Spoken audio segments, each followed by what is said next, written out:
श्रीमद् भागवत अष्टम स्कंद 5वां अध्याय में भक्त गण भाव को देवताओं का ब्रह्मा जी के पास जाना और ब्रह्माकृत भगवान की स्तुति की कहानी कथा आप लोगों को सुनाऊंगा। आप इसको ध्यानपूर्वक सुनिए। श्री सुखदेव जी कहते हैं, परीक्षित, भगवान की यह गजेंद्र मोक्ष की पवित्र लीला समस्त पापों का नाश करने वाली है। इसे मैंने तुम्हें सुना दिया। अब रेवत मनवंतर की कथा सुनो। 5वें मनु का नाम था रेवत। वे चौथे मनु तामस के सगे भाई थे। उनके अर्जुन, बलि, बिंध्य आदि कई पुत्र थे। उस मनवंतर में इंद्र का नाम था विभु और भूतरय आदि देवताओं के प्रधान गण थे। परीक्षित, उस समय हिरण, रोमा, वेदशिरा, उर्वबाहु आदि सत्वऋषि थे। उनमें शुभ्र ऋषि की पत्नी का नाम था विकुंठा। उन्हीं के गर्भ से वैकुंठ नामक श्रेष्ठ देवताओं के साथ अपने अंश से स्वयं भगवान ने वैकुंठ नामक अवतार धारण किया। उन्हें लक्ष्मी देवी की प्रार्थना से उनको प्रश्न करने के लिए वैकुंठ धाम की रचना की थी। वह लोग समस्त लोकों में श्रेष्ठ हैं। उन वैकुंठ नाथ के कल्याणमय गुण और प्रभा का वर्णन मैं संक्षेप से तीसरे स्कंद में कर चुका हूं। भगवान विष्णु के संपूर्ण गुणों का वर्णन तो वह करे जिसने पृथ्वी के परमाणु की गिनती कर ली हो। छठे मनु चसु के पुत्र चासुस थे। उनके पुरुष सुधमन आदि कई पुत्र थे। इंद्र का नाम था मंत्र द्रुम और प्रधान देवगण थे। आप्यादि उस मनवंतर में हविष्यमान और विरक्त आदि सत्वऋषि थे। जगतपति भगवान ने उस समय भी बैराज की पत्नी संभूति के गर्भ से अजित नाम का अंशावतार ग्रहण किया था। उन्होंने ही समुद्र मंथन करके देवताओं को अमृत पिलाया था तथा वही कच्छप रूप धारण करके मंद्राचल की मंथानी के आधार बने थे। राजा परीक्षित ने पूछा, भगवान ने क्षीर सागर का मंथन कैसे किया? उन्होंने कच्छप रूप धारण करके किस कारण और किस उद्देश्य से मंत्राचल को अपनी पीठ पर धारण किया? देवताओं को उस समय अमृत कैसे मिला और भी कौन कौन सी वस्तुएं समुद्र से निकली? भगवान की यह लीला बड़ी ही अद्भुत है। आप कृपा करके अवश्य सुनाइए। आप भक्त वत्सल भगवान की महिमा का जो जो वर्णन करते हैं त्यों ही त्यों मेरा हृदय उसको और भी सुनने के लिए उत्सुक होता जा रहा है। अघारे का तो नाम ही नहीं लेता। क्यों न हो, बहुत दिनों से यह संसार की ज्वालाओं से जलता जो रहा है।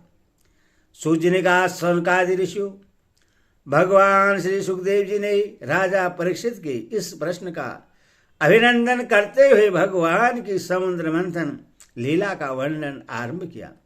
श्री सुखदेव जी कहते, परीक्षित, जिस समय की यह बात है उस समय असुर ने अपने तीखे शस्त्रों से देवताओं को पराजित कर दिया था।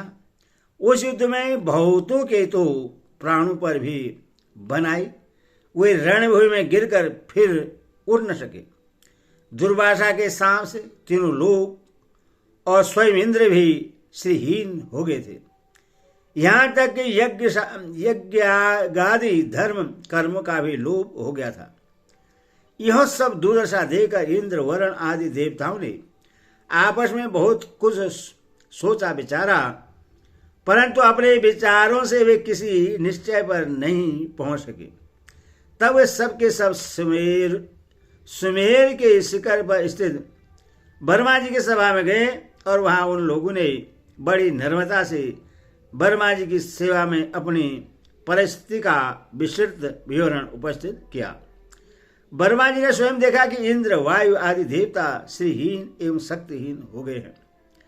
लोगों की परिस्थिति बड़ी विकट संकटग्रस्त हो गई है और असुर इसके विपरीत फल फूल रहे हैं। समर्थ वर्मा जी ने अपना मन एकाग्र करके परम पुरुष भगवान का स्मरण किया। फिर थोड़ी देर रुककर प्रफुल्लित मुख से देवताओं को संबोधित करते हुए कहा, देवताओं, मैं शंकर जी, तुम लोग तथा असुर, दैत्य, मनुष्य, पशु पक्षी, वृक्ष और स्वदत्त आदि समस्त प्राणी जिनके विराट रूप के एक अत्यंत स्वल्प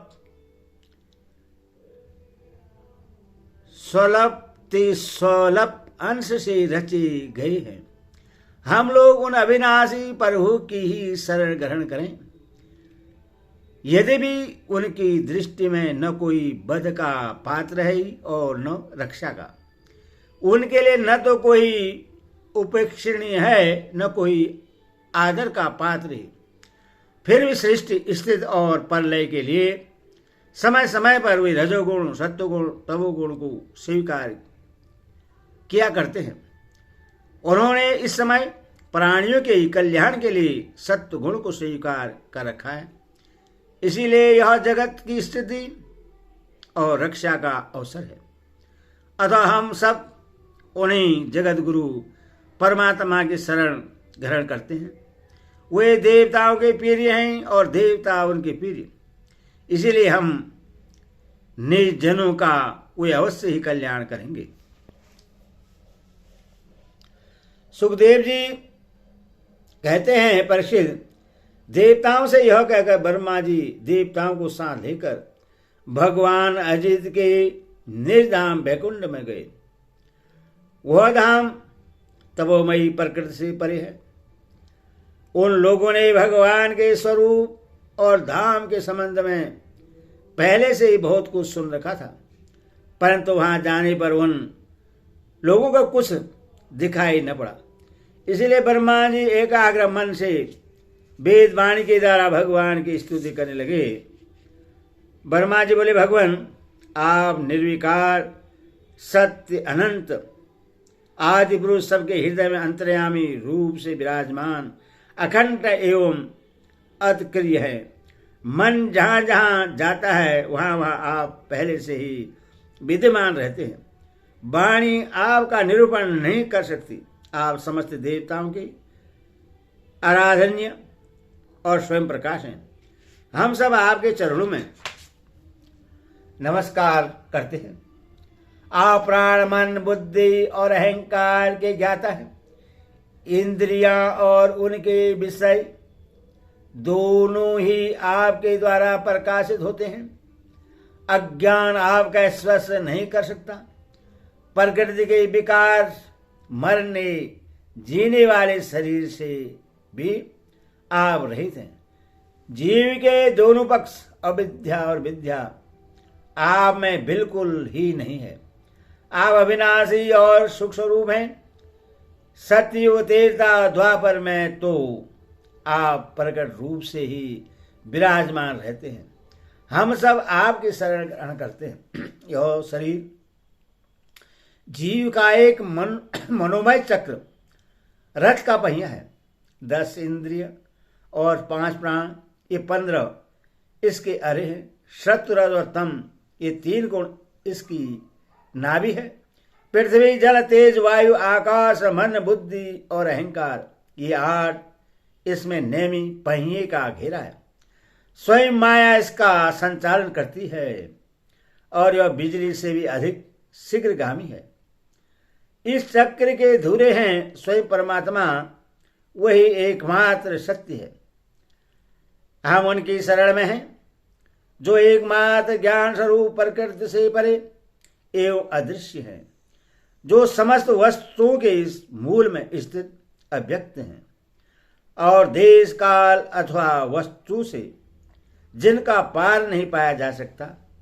वही सुख प्रभु इस जीव के हृदय में अंतर्यामी रूप से विराजमान रहते हैं। विचारशील मनुष्य भक्ति योग के द्वारा उन्हीं की आराधना करते हैं। जिस माया से मोहित होकर जीव अपने वास्तविक लक्ष्य अथवा स्वरूप को भूल गया है, वह उन्हीं की है और कोई भी उसका पार नहीं पा सकता। परंतु सर्वशक्तिमान प्रभु अपनी उस माया तथा उसके गुणों को अपने बस में करके समस्त प्राणियों के हृदय में समभाव से विचरण करते रहते हैं। जीव अपने पुरुषार्थ से नहीं, उनकी कृपा से ही उन्हें प्राप्त कर सकता है। हम उनके चरणों में नमस्कार करते हैं। यूं तो हम देवता एवं ऋषिगण भी उनके परम प्रिय सत्वमय शरीर से ही उत्पन्न हुए हैं, फिर भी उनके बाहर भीतर एक रस प्रकट वास्तविक स्वरूप को नहीं जानते। तब रजोगुण और तमोगुण प्रधान असुर आदि तो उन्हें जान ही कैसे सकते हैं। उन्हीं प्रभु के चरणों में हम नमस्कार करते हैं। उन्हीं की बनाई हुई पृथ्वी उनका चरण है। इस पृथ्वी पर जरायुज, अंडज, स्वदज और उदजय ये 4 प्रकार के प्राणी रहते हैं। वे परम स्वतंत्र, परम ऐश्वर्यशाली, पुरुषोत्तम परम ब्रह्मा हम पर प्रश्न हो। यह परम शक्तिशाली जल उन्हीं का वीर्य है। इसी से तीनों लोक और समस्त लोगों के लोकपाल उत्पन्न होते, बढ़ते और जीवित रहते हैं। वे परम ऐश्वर्यशाली परम ब्रह्मा हम पर प्रश्न हो। श्रुतियां कहती हैं कि चंद्रमा उस प्रभु का मन है। यह चंद्रमा समस्त देवताओं का अन्न, बल एवं आयु है। वही विष्णु का सम्राट एवं प्रजा की वृद्धि करने वाला है। ऐसे मन को स्वीकार करने वाले परम ऐश्वर्यशाली प्रभु हम पर प्रश्न हो। अग्नि प्रभु का मुख है। इसकी उत्पत्ति ही इसीलिए हुई है कि वेद के यज्ञ आदि कर्मकांड पूर्ण रूप से संपन्न हो सके। यह अग्नि ही शरीर के भीतर जठराग्नि रूप से और समुद्र के भीतर बड़वा नल के रूप से रहकर उनमें रहने वाले अन्न, जल आदि धातुओं का पाचन करता रहता है और समस्त द्रव्यों की उत्पत्ति भी उसी से हुई है। ऐसे परम ऐश्वर्यशाली भगवान हम पर प्रश्न हो, जिनके द्वारा जीव देवयान मार्ग से ब्रह्मलोक को प्राप्त होता है, जो वेदों की साक्षात मूर्ति और भगवान के ध्यान करने योग्य धाम है, जो पुण्य लोक स्वरूप होने के कारण मुक्ति के द्वार एवं अमृतमय है और काल रूप होने के कारण मृत्यु भी है। जैसे सूर्य जिनके नेत्र हैं, वे परम ऐश्वर्यशाली भगवान हम पर प्रश्न हो। प्रभु के प्राण से ही चराचर का प्राण तथा उन्हें मानसिक, शारीरिक और इंद्रिय संबंधी बल देने वाला वायु प्रकट हुआ है। वह चक्रवर्ती सम्राट है, तो इंद्रियों के अधिष्ठार्थ देवता हम सब उसके अनुचर हैं। ऐसे परम ऐश्वर्यशाली भगवान हम पर प्रश्न हो, जिनके कानों से दिशाएं, हृदय से इंद्र गोलक और नाभि से वह आकाश उत्पन्न हुआ है, जो 5 प्राण, अपान, उदान, समान और व्यान, 10 इंद्रियां, मन, 5 वसु, नाग, कुर्म, किरकल, देवदत्त और धनंजय एवं शरीर का आश्रय है। वे परम ऐश्वर्यशाली भगवान हम पर प्रश्न हो, जिनके बल से इंद्र, प्रसन्नता से समस्त देवगण, क्रोध से शंकर, बुद्धि से ब्रह्मा, इंद्रिय से वेद और ऋषि तथा लिंग से प्रजापति उत्पन्न हुए हैं। वे परम ऐश्वर्यशाली भगवान हम पर प्रश्न हो, जिनके वजस्थल से लक्ष्मी, छाया से पितृगण, स्तन से धर्म, पीठ से अधर्म, सिर से आकाश और बिहार से अप्सराएं प्रकट हुई हैं। वे परम ऐश्वर्यशाली भगवान हम पर प्रसन्न हों, जिनके मुख से ब्राह्मण और अत्यंत रहस्यमय भेद, भुजाओं से क्षेत्री और बल जंघाओं से वैश्य और उनकी वृत्ति, व्यापार कुशलता तथा चरणों से वेद ब्रह्मा सूत्र और उनकी सेवा आदि वृत्ति प्रकट हुई है। वे परम ऐश्वर्यशाली भगवान हम पर प्रसन्न हों, जिनके अधर से लोभ और ओष्ठ से प्रीति, नासिका से कांति, स्पर्श से पशुओं का पीर काम, भवों से यम और नेत्र के रोमों से काल की उत्पत्ति हुई है।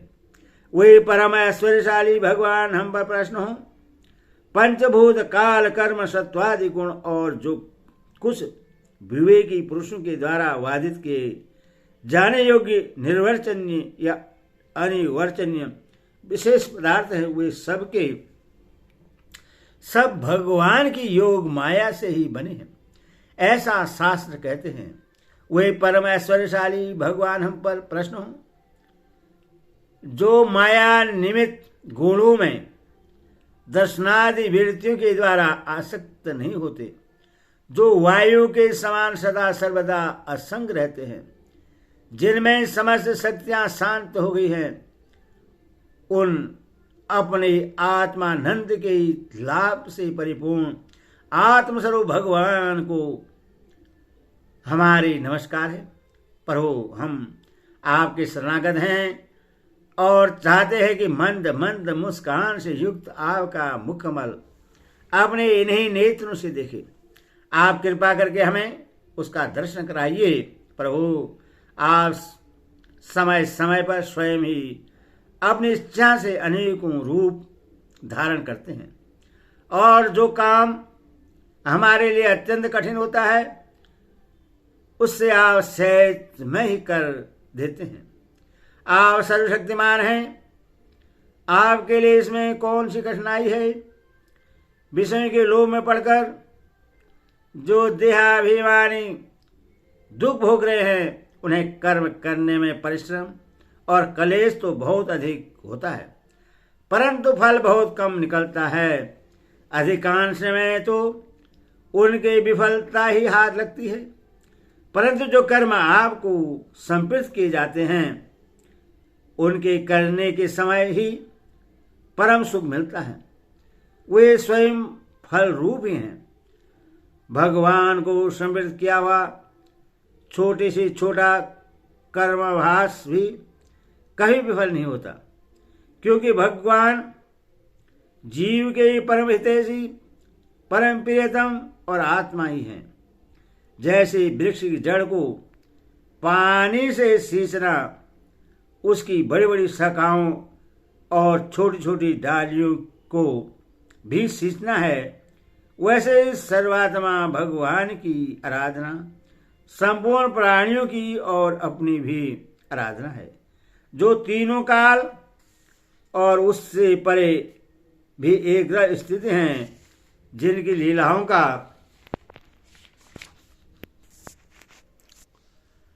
रहस्य तर्क वितर्क से परे है, जो स्वयं गुणों से परे रहकर भी सब गुणों के स्वामी हैं तथा इस समय सत्य गुण में स्थित हैं। ऐसे आपको हम बार बार नमस्कार करते हैं। हरि ओम तत्सद, हरि ओम तत्सद, हरि ओम।